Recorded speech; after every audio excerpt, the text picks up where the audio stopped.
Good afternoon, everyone, and welcome to our webcast on the final regulations governing tangible property. How will it impact you?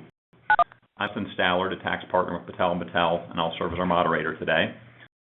Our speaker today will be Matt Lubbers and Jessica Tudong, who are both tax principals in our firm. Matt graduated Wright State University with a bachelor's degree in accounting and a master's of accountancy. Matt serves closely held and foreign-owned businesses in the service, manufacturing, distribution industries. Experience in level tax planning, including federal, state, and local tax minimization strategies, and he's assisted a number of our clients with tax accounting method opportunities, which is the topic we're going to be discussing today. She has a graduate degree in accounting and her MBA at the University of Dayton. She has years of experience in working with one of the big four firms prior to joining Battelle Battelle in May of this year. His experience includes serving both closely held companies and SEC registrants, mainly in the manufacturing, financial services, and real estate industries, as well as serving private equity investment firms. She has an experience base that includes assisting business clients with tax compliance, planning, consulting, mergers and acquisitions, and accounting for income taxes. Before we get into our presentation, a couple housekeeping items I wanted to touch base on. First of all, you should have all received a CPE verification form via email. If you would like to get CPE for the session today, I will be asking 3 CPE verification questions throughout. If you could write down the answers to those questions and return it to us, we'll ensure that you get CPE credit. Also, you should have received this morning a participant evaluation form. I would certainly welcome any feedback you have on the presentation and discussion today. And then finally, before I turn it over to Matt, you should see down in the lower right hand of your screen, we have a Q&A section. So to the extent you have questions on any of the material we're talking about today, please type those questions out, and we will keep an eye out and address questions as they come in. With that, I'll turn it over to Matt. Everyone, and thank you for attending today's webinar that will cover how the recently finalized tangible property regulations will impact you and your business. I'll start off by kind of going over the various agenda items that we'll cover today. We'll start off with a little bit of history behind these regulations. We'll discuss the effective dates and scope, and get into determining what must be capitalized and the new requirements that are now set forth in the final regulations. Get into various elections that have been provided under these final regulations that are usually taxpayer friendly. And we'll finish off the presentation by going to the next steps that everyone should be considering going into this upcoming compliance season.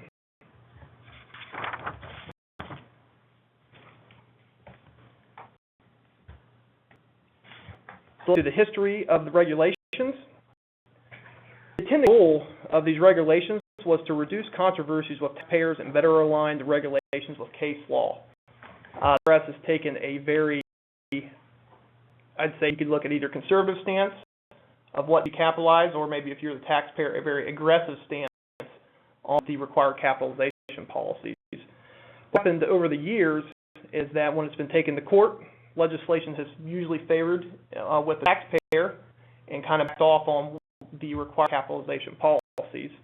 So over the IRS has decided to try to get the regulations in line with case law, avoid these litigations, and hopefully come to better agreement with taxpayers under audit.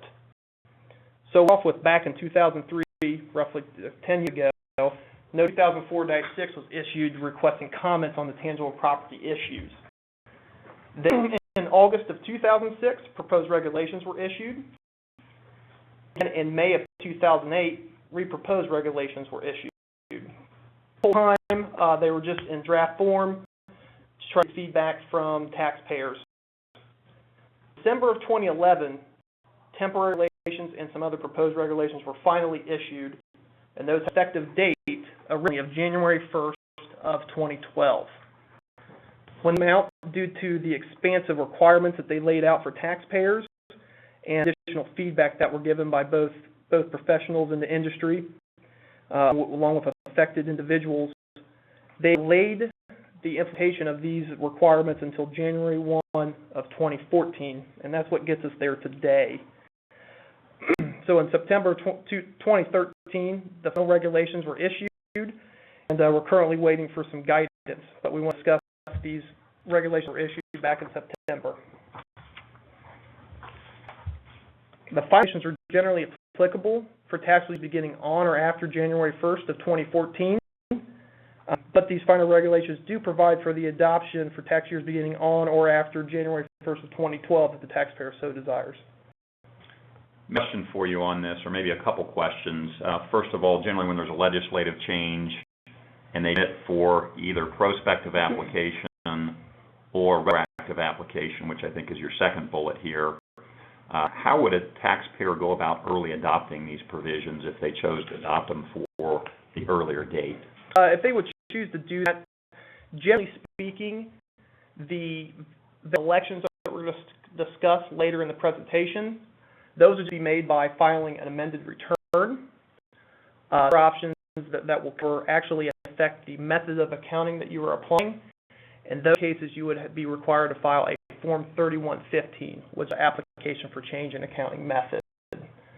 And one follow-on question to that, I know we're going to talk about a number of changes as we work through the presentation today. Are there any provisions in particular that are not available for the earlier tax years? Or is this an all or nothing thing? Do you have to, is everything available for early adoption or not? Generally speaking, everything that's provided for under the final regulations is applicable to be applied retroactively back to beginning of 2012. Just to give you a little appreciation of the expansive changes that have been issued under these regulations, you may or may not have heard from sources that this is some of the comprehensive change in tax law since the reform of 1986. To kind of give you a little bit of appreciation, we just listed here the various code and regulation sections that are affected by these final regulations. I'm not planning to go in detail of all these items. I just wanted to give you an appreciation of how expansive these changes are. Matt, as I look through these slides, the thought occurred to me in terms of unit of property is why does this matter for any of our clients or taxpayers out there? A good question. And step back, the unit of property concept is a new concept that the regulations have provided for us. And the real crux of the matter with this is going to determine the baseline for us to make the decision, do we have a repair, and thus we're able to take an expense currently, or do we have a improvement or betterment which requires capitalization of that asset and then depreciated over the applicable time period. Get to it, the regulations kind of do a definition to help you at least begin to determine what a unit of property is. And that is the functional interdependent standard. What it says is that the placing in service of one component by the taxpayer depends on placing in service of the other components by the taxpayer. So step back to try to put that in a little more layman's terms. Example that we give is that you have a press machine, and within that press machine you have a small engine that helps run the machine. That engine by itself, it cannot do its performed function without the machine press. The engine is not a unit of property, but the machine press that includes the engine we deemed a unit of property. What it really breaks into is two different bits that we really need to look at. First, to real property, and then on our side we'll get into tangible property. But real property, historically what taxpayers have done, they go out and let's say they buy a building that's $5 million. Unless segregation was performed, that $5 million was capitalized as one asset and depreciated over either 27.5 years or 39 years, depending on the type of real property that it is. Under these new regulations, the unit property standard is going to be used not only to determine when an asset is disposed of, but it's the baseline for determining if we have capitalization requirement, if it's deemed improvement, etc.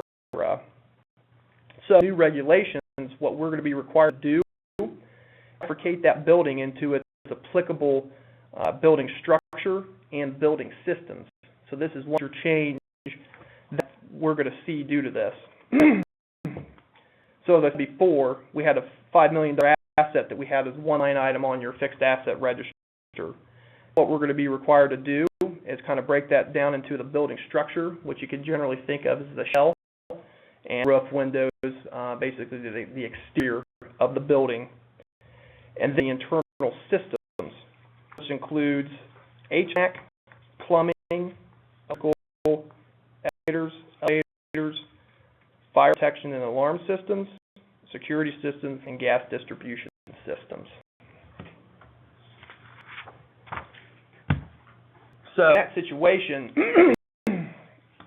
we go back and determine how we're going to break those parts into their specific units.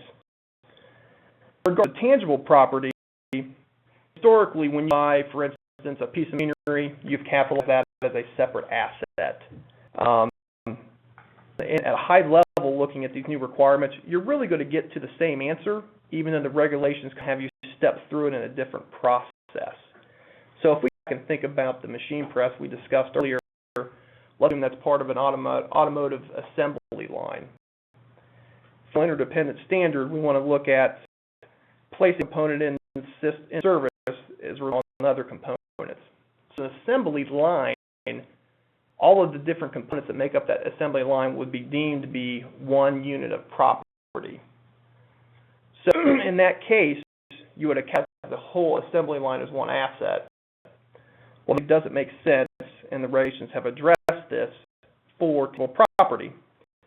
And what I'm going to say is that plant property, which is property that would be used in industrial processes, including manufacturing, generation, warehousing, distribution, automated materials handling, or similar activities, further divided into smaller units of property based on the components that perform a discrete or major function or operation.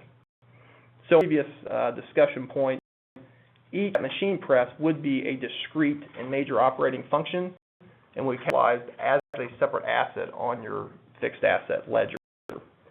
Another example that was provided for in the updated regulations is a taxpayer that's in the line of business to treat linens for rental. Various machines in an assembly line to treat, launder, and prepare linens. Because equipment is plant property used in an industrial process, each boiler, washer, dryer, etc. is a separate property and will be capitalized and depreciated separately for that purpose. I want to end for a moment with our first CPE verification question. We discussed earlier the fact that the final regulations can be adopted early by taxpayers for tax years ending on or after January 1st, 2012. So the answer to CPE verification question number 1 is 2012.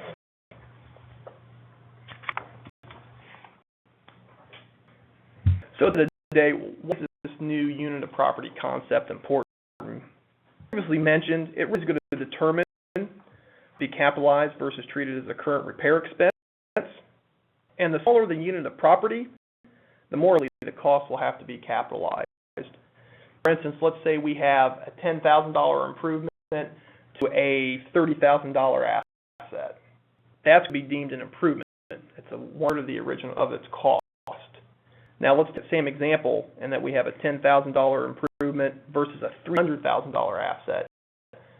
Most likely, we're going to deem that to be a repair and currently deductible under these new regulations. The question I'm sure many people are asking is, going forward, obviously we can determine what our units of property are on new additions via either cost segs or some other approach, but what do we do about assets that were placed in service in prior years? So you could look at trying to do a cost segregation study. If that's an option, the regulations have also provided for a consumer price index rollback. It's similar to doing a net present value analysis. In this case, you would determine what the cost would be to replace, let's say, a roof today, and then roll it back using the applicable price indexes to its original in-service date.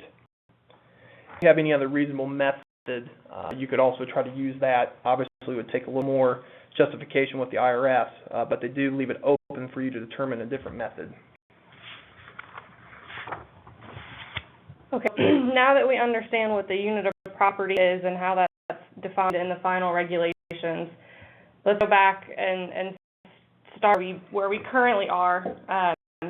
Acquire or produce tangible property.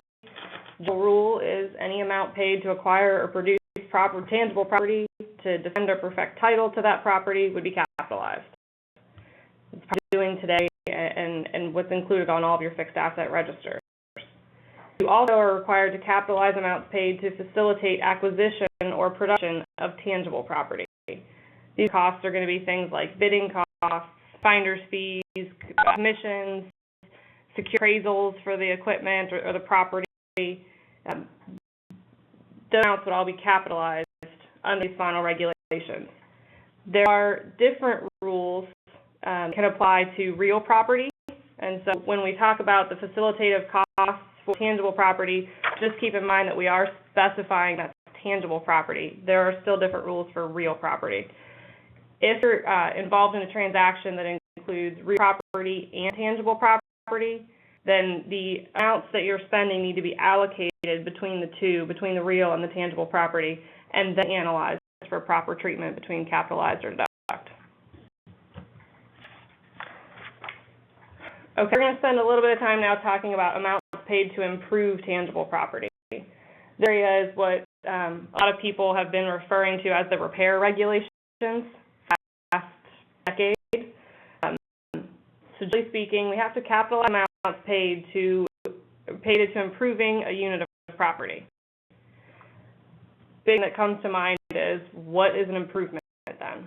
There are three buckets that are laid out for us that are considered improvements: betterments, restorations, and adaptations.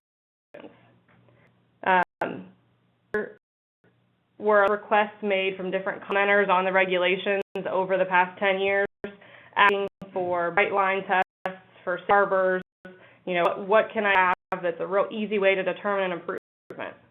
Those were provided in the final regulations.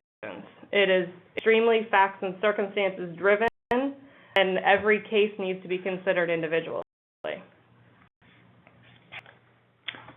Up for just a second, we've got a question or two that have come in.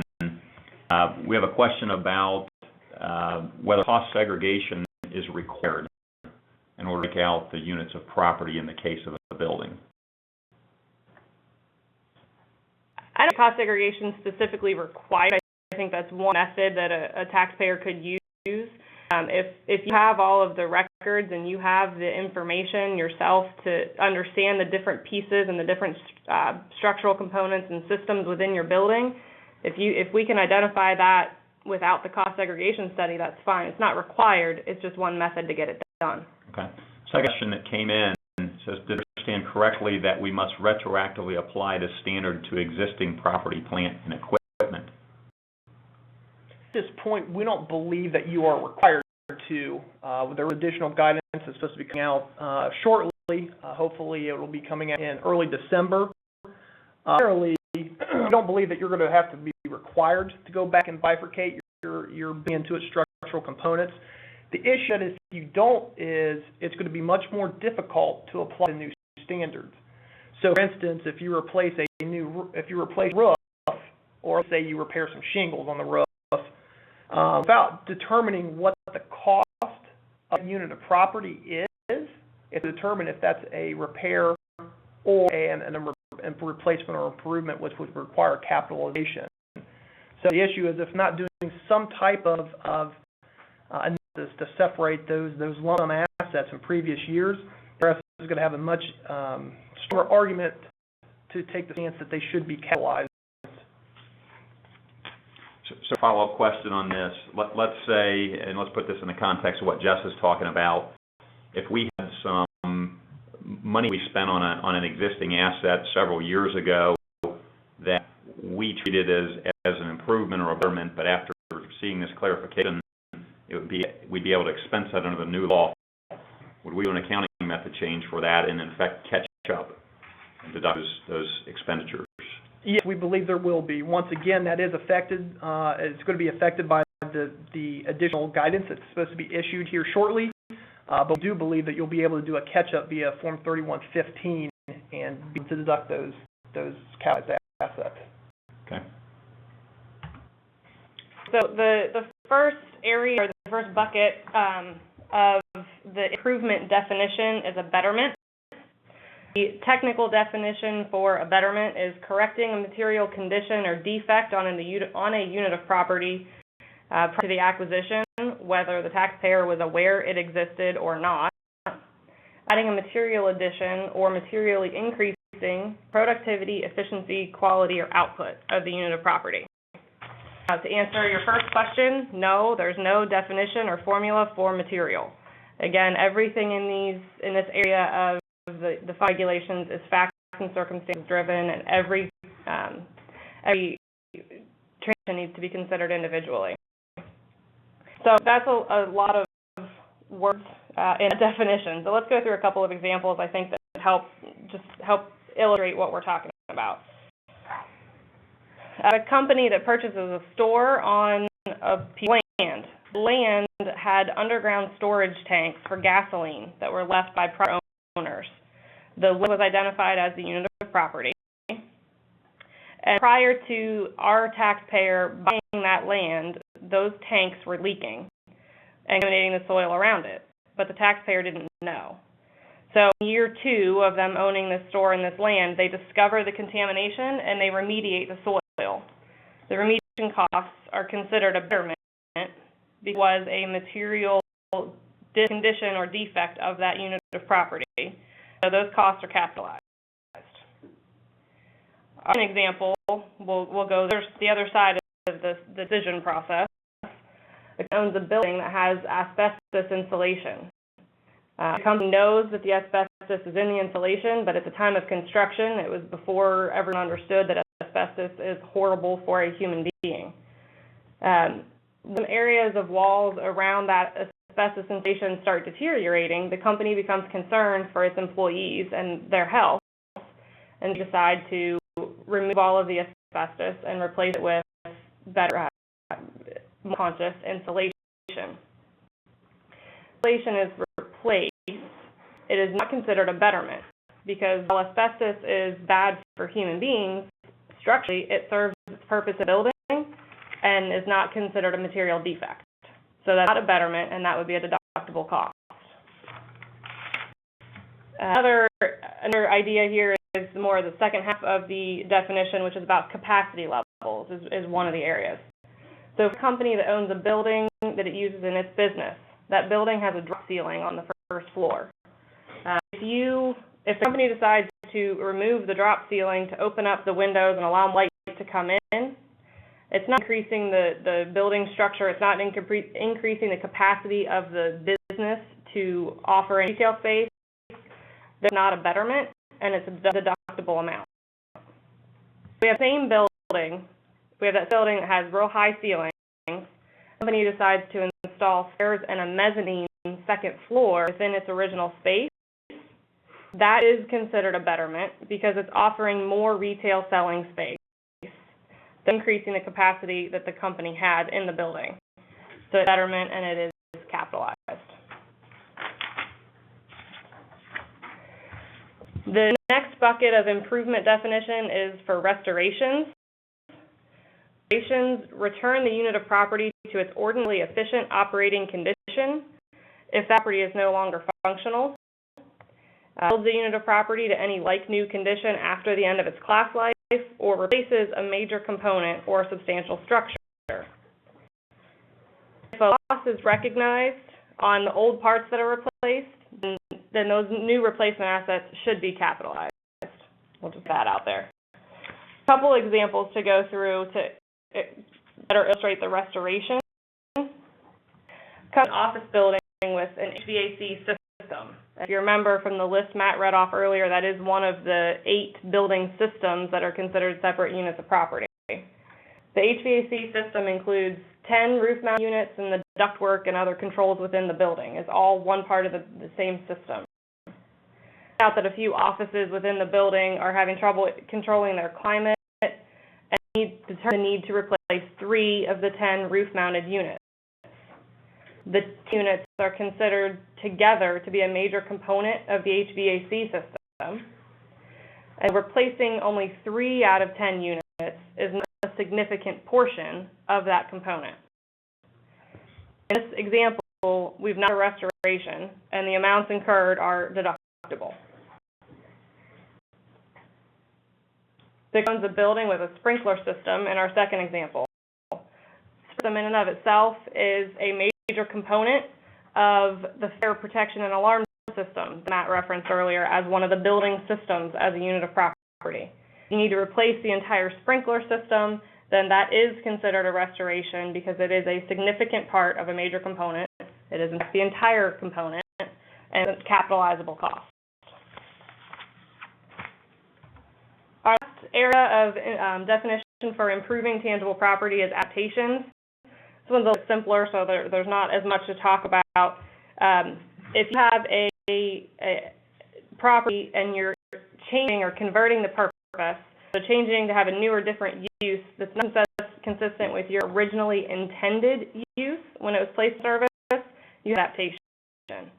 Our examples here are somebody that owns a building that's used in manufacturing. After 30 years, they decide they want that building to now be their showroom instead of their manufacturing. They remove and they replace various structural components, walls and whatnot to leave a better layout for the showroom, and they all of the interior walls. That's an adaptation because it's a building that they originally used. They're totally changing the process or the purpose, but will still be using it in their business.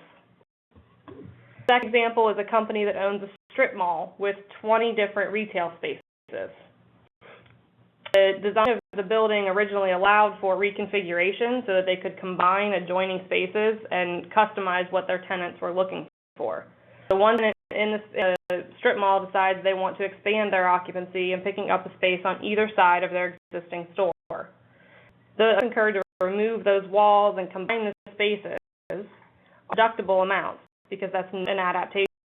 The original purpose of that building was to provide retail spaces, and they originally contemplated adjoining spaces.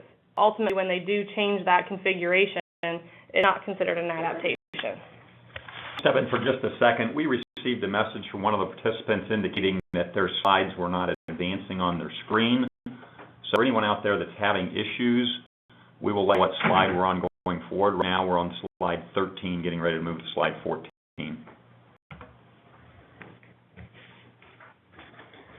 We've covered what's deemed a betterment, improvement, or restoration. Went into some of the favorable elections that the final regulations have provided for taxpayers. Due to the feedback that was given to the Treasury Department, the IRS, to get some bright line tests and ease the application of these new rules on various taxpayers, they've come out with several safe harbors, being the small taxpayer safe harbor election. Basically what this provides for is eligible taxpayers do not have to capitalize amounts related to the repairs, maintenance, improvements, or other similar activities related to eligible building property. What we need to do is kind of look at this and break down into the three components that make this up to determine if you will be eligible or not. The first component is what is an eligible taxpayer. An eligible taxpayer is a taxpayer that has average annual gross receipts for the 3 preceding tax years that are less than or equal to $10,000 or $10 million. Building property is a building that has an unadjusted basis of $1 million or less. So basically, its original acquisition cost has to be $1 million or less. And one important aspect of this is that this base limit is applied separately to each building. So it happened to be a rental complex and have several different rental buildings. It's off the unadjusted cost basis of each building, not the total assets maintained within that legal entity. Observation on this, Matt. A lot of times we have clients that are acquiring used real estate, and it's very common that somebody might come in and acquire a piece of real property for, let's say, $1.3 million. I think your knee-jerk reaction might be that you would not qualify for this.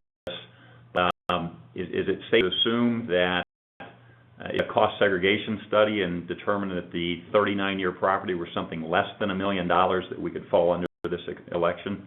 You would, yeah. You would be able to carve that, assuming most of that would be, the difference would be land. That land cost would not go into this analysis in that case. As well as potentially some personal property to be broken out from the real property. Yes. So deemed to be an eligible taxpayer and you have eligible building property, the final you got to take into consideration is the total amount paid through the year. And basically, your total expenses for maintenance, improvement, or similar activities cannot exceed lesser of 2% of the unadjusted basis of the building or $1,000. And I think the key here is if you have over $10,000 of expenses, you're eligible for this safe harbor election, period. You can't elect to take a $10,000 deduction and then the remaining amount over $10,000 is capitalized.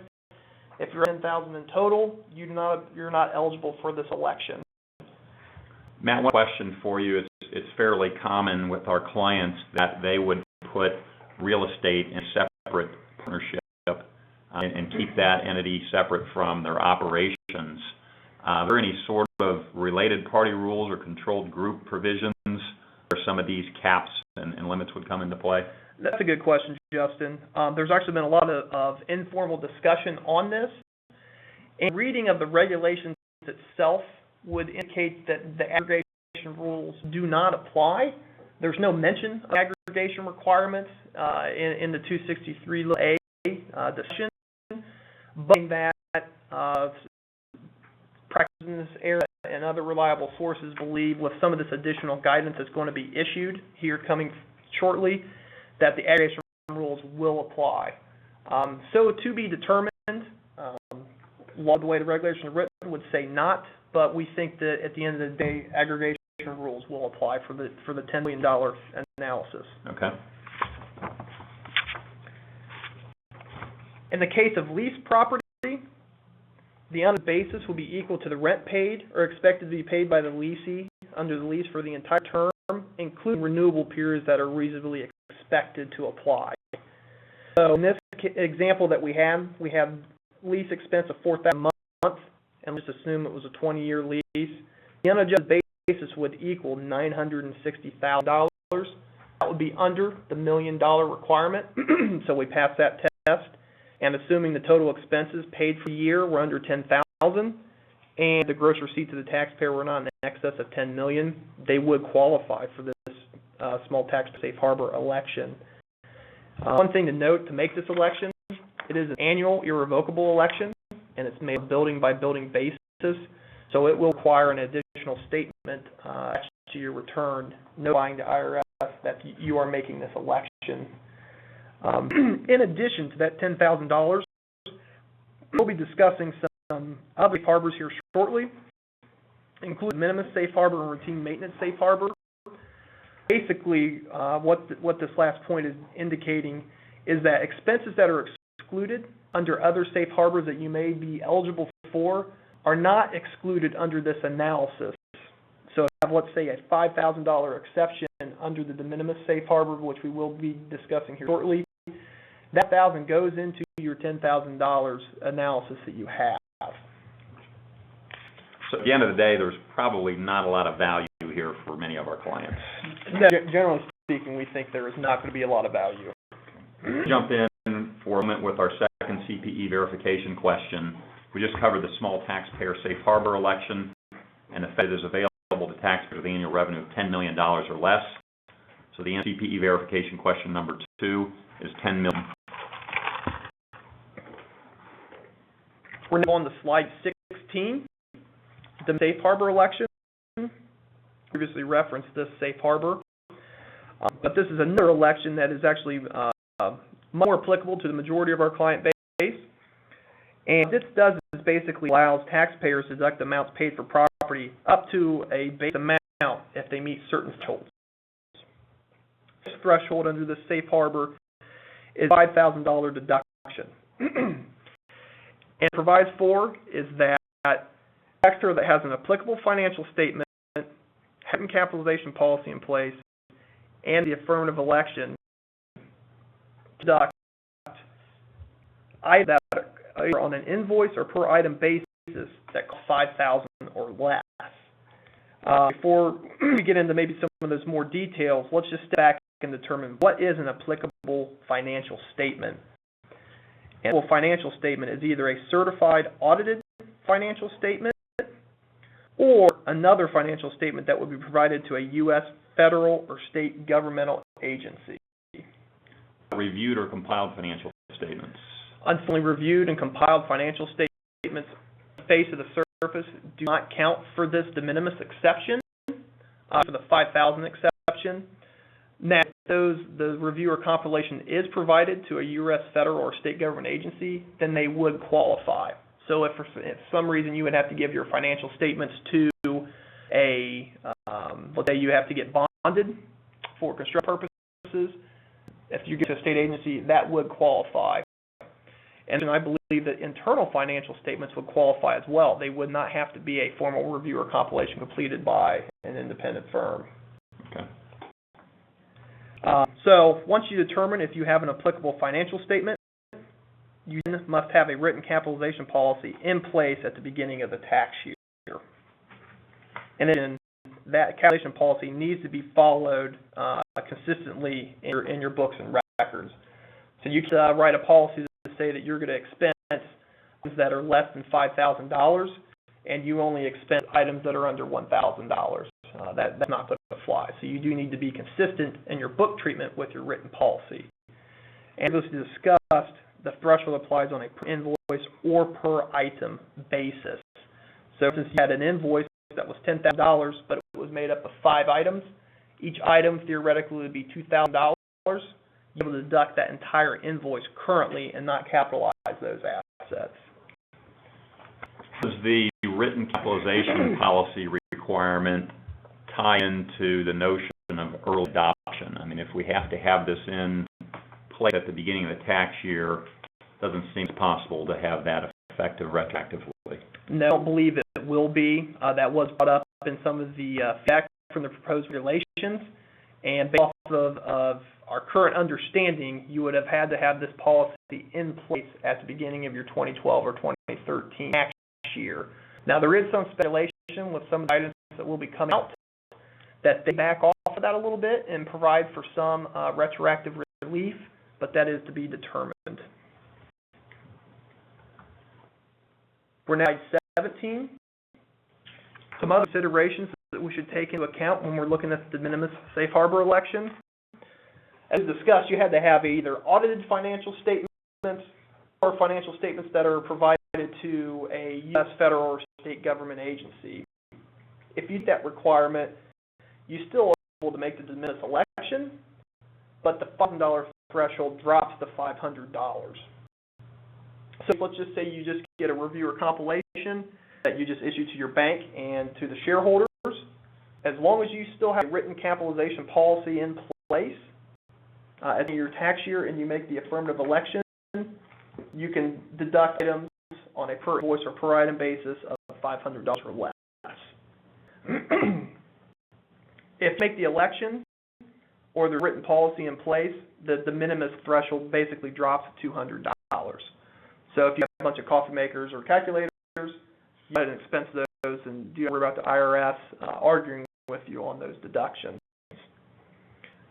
The note is these de minimis amounts that we're discussing, they are safe harbor.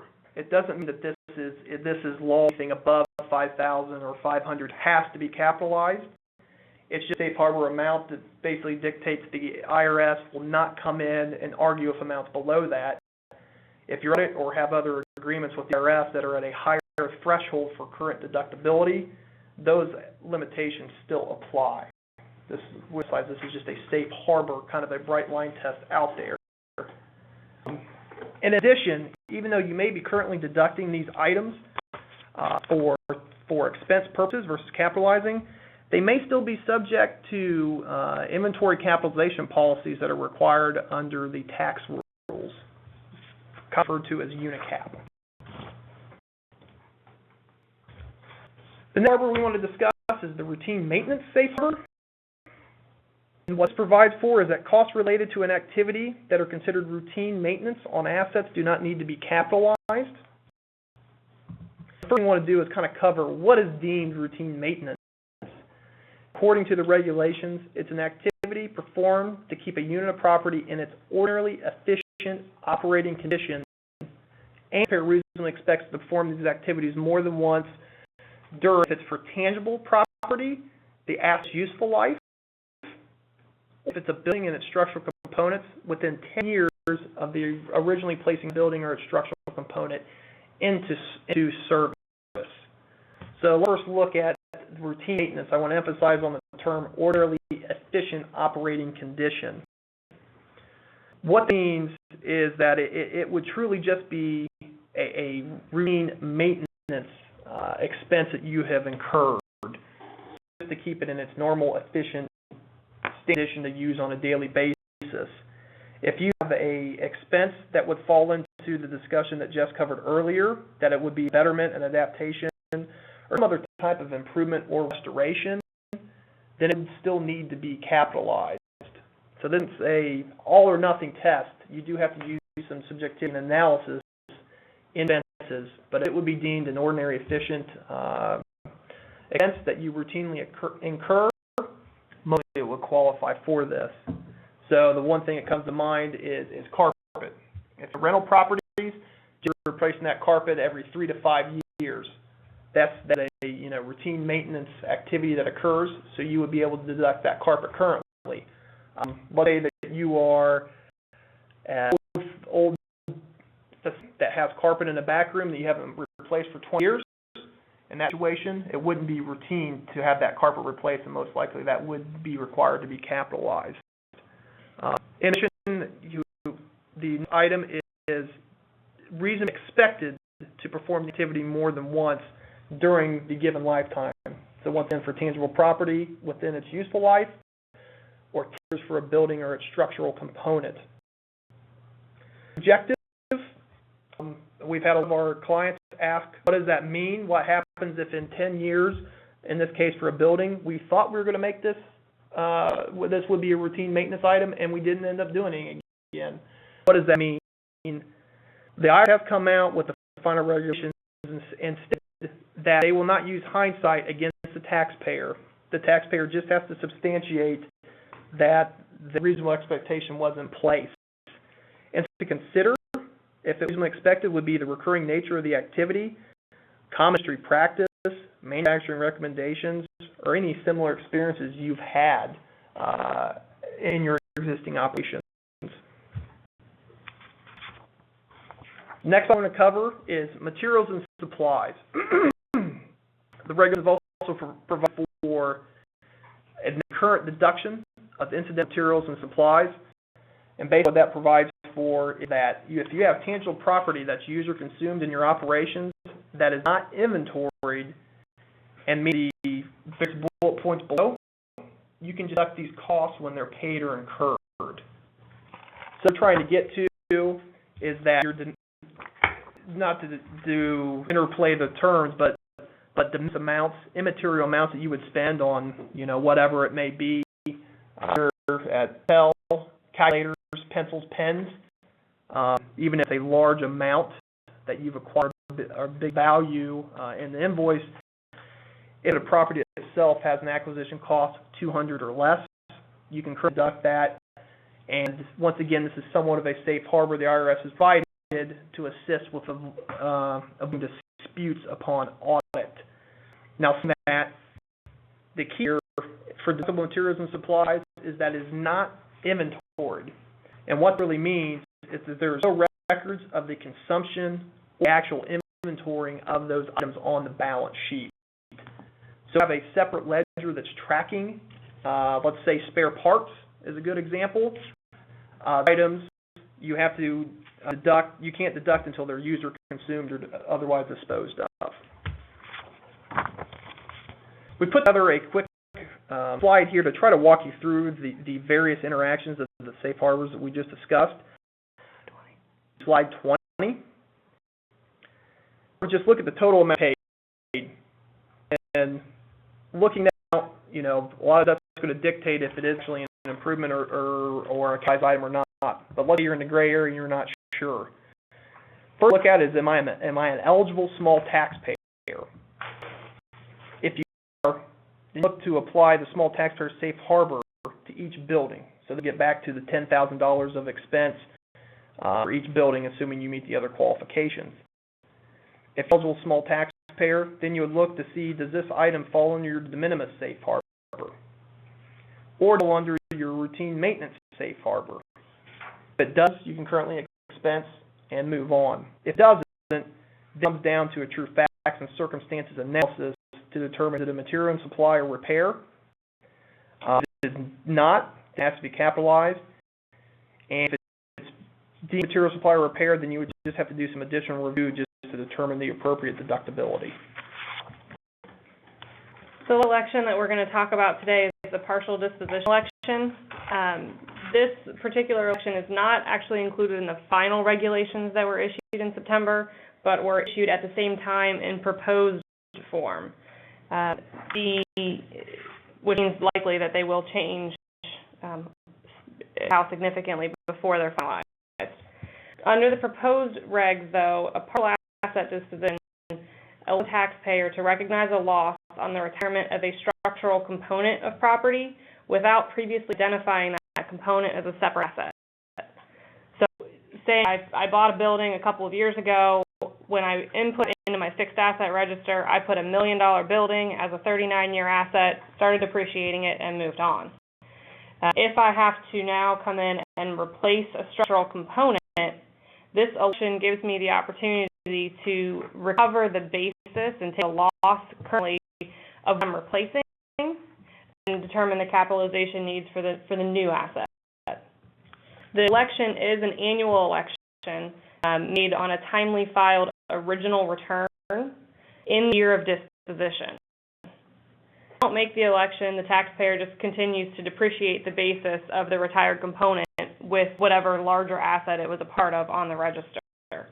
Making the election is nothing all that exciting. There's no additional statements to put on the return. There's nothing to indicate that you've made the election other than that's how you've treated it on your tax return. You've recognized the loss and you have reflect correctly on your originally filed return. There's late election relief available on this. If the TPRS would come in and disallow a repair deduction that you've claimed, requiring you to capitalize that cost, there's now the late election relief available where you can go back and recover the basis of the portion that was disposed. Looking at slide 22, the actual impact of the election, it provides the taxpayer with the flexibility of either claiming the loss on the disposition or taking a repair deduction of the cost of the new component. A potential opportunity in here also for the permanent tax savings when a property is sold, and it's basically related to your depreciation recapture rules, which we are going to get into the details of today.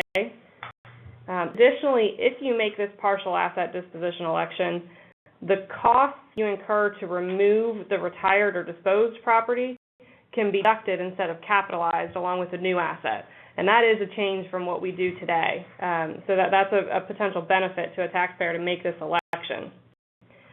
We are still expecting, especially because these are proposed regulations at this point, we're expecting additional guidance to come out that's going to provide methods to obtain benefits for previous dispositions. The temporary regs, which were issued about a year ago or so now, there does allow a method change to be filed on your 2013 return to capture the benefit of previous disposition that may not yet be fully depreciated. Once we get beyond the 2013 return, that opportunity is gone. So I think that's been a lot of businesses that have put buildings in service in the past 5-7 years. Might be worth looking into. This is a one-time benefit to get some up there. We'll go through one quick example of what this disposition election would be. So a taxpayer owns an office building that has 4 elevators. Those elevators are considered to be one structural component, and they replace one. If a taxpayer makes this partial asset disposition election for that elevator, the retirement of that one elevator is considered a disposition. On 24, then what happens? So we stop depreciating the retired elevator and recognize a loss for its remaining basis. We deduct the removal costs of getting the old elevator out of the building since election, capitalize the new elevator as a separate asset. Chris, quick observation on that, Jess. I think one of the ones that we commonly see, and you even referred to it earlier, is replacement of HVAC units, either individually or on a wholesale basis. I think most of the time our clients are recovering that asset over a 3-9-year period, particularly if they bought the building from a third party. And a lot of times that the opportunity that these regs provide might go missed because, again, if you installed the HVAC 10 years ago, you might have only recovered a fourth of the cost. So there's opportunity perhaps to deduct the remaining 3/4 of the cost on the replaced units. Mm-hmm. So that's the extent of our highlights of the roughly 250 to 300 pages of regulations that were issued. So what does that mean to you now as a taxpayer? What do I need to be focused on? You've listened to us talk about all these rules and these fun technical terms that are coming out in these new regulations. Our main focuses are the bullet points on slide 25. We think you sit down and review your fixed asset registers. Determine what your appropriate units of property are. How do you tackle that? Well, if it was me, I would start with the assets that still have depreciable basis. Definitely start there and determine what maybe we can break down and recover under either the partial asset disposition rules or some of the other elections. When you're reviewing those fixed assets, you're going to have to figure how you want to attack bifurcating your assets. That could be done with the cost segregations, or talked about there are reasonable methods. There's a consumer price index rollback method where you would look at the replacement value and roll it back or discount it to a price based on when you place it in service. There are various methods we can use, and we can walk through those with you when we get to that point. One of the perhaps simplest and probably most time-sensitive item that we want you to consider is either reviewing and updating or creating, if it hasn't yet been in place, a written capitalization policy. That has to be in place by January 1st of 2014 and reflected in the records of the company by January 1st.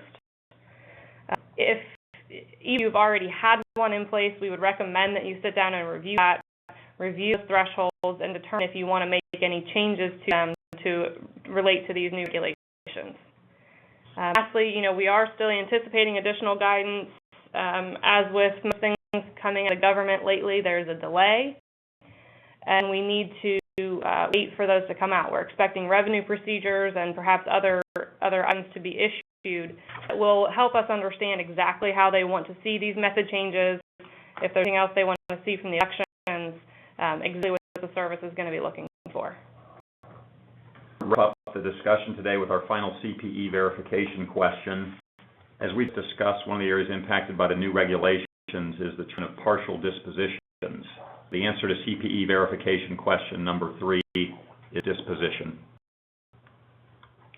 With that, we conclude our presentation for the day. I don't see any more questions at this time. And if you do have some follow-up questions, the contact information is on the last slide. Feel free to reach out to either Matt and us to walk through any remaining questions, and appreciate your participation. Thank you.